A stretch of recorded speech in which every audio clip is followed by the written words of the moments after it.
Howdy folks, today I am talking about brown sugar syrup.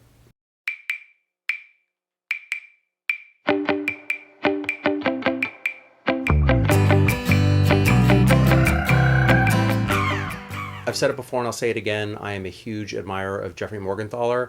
In addition to being an incredibly nice and an incredibly smart guy when it comes to drinks, he also wrote the Bar Book.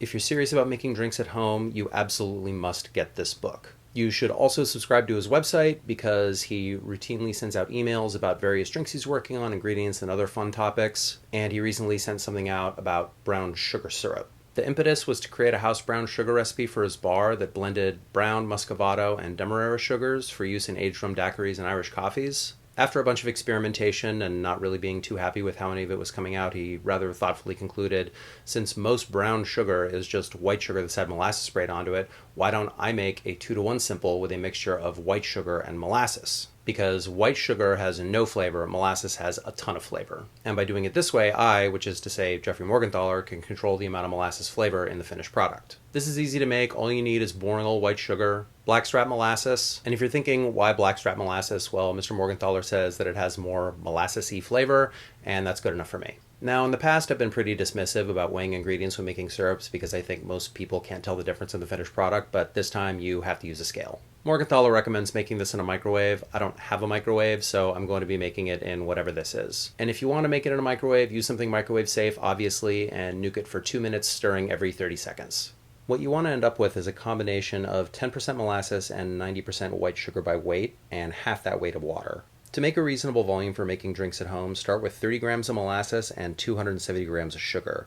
Do it in this order because it'll be easier to scoop a little sugar off the top if you overpour than if you do it the other way around. The total should be 300 grams, and then you want half that weight of water, so 150 grams. Heat over the lowest heat you can, stirring constantly until incorporated. This yields about 12 ounces, and Mr. Morganthaler says that it will keep for a very, very long time. And the beauty of this is you can customize it. If you want something sweeter, use more white sugar and less molasses. If you want something that is drier and has more molassesy flavor, use more molasses and less white sugar. Because as long as your mixture of sugar and molasses comes out to 300 grams, you can make this any way you want. So go ahead and experiment because there are no rules. Sorry, I had to.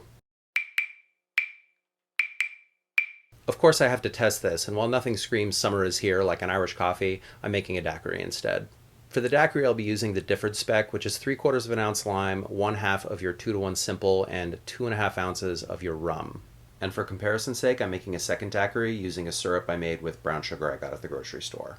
And do you have to use something as fancy as Real McCoy 14? Well, no, but I do like nice things.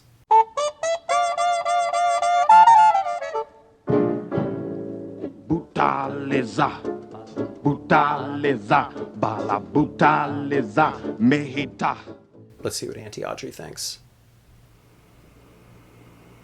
Does it matter which one goes first? No. Okay. It's really good.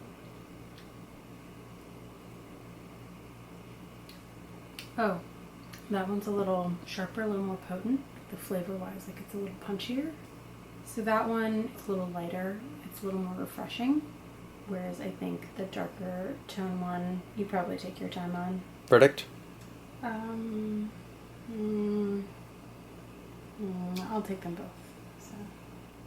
If you're so inclined, like, share, and subscribe because it really helps me. Thank you, and I'll see you soon. Butaleza, babutaleza, bala butaleza, mehido. Doha maleketa, jebuta zinikwa, mana buta, buta taliza.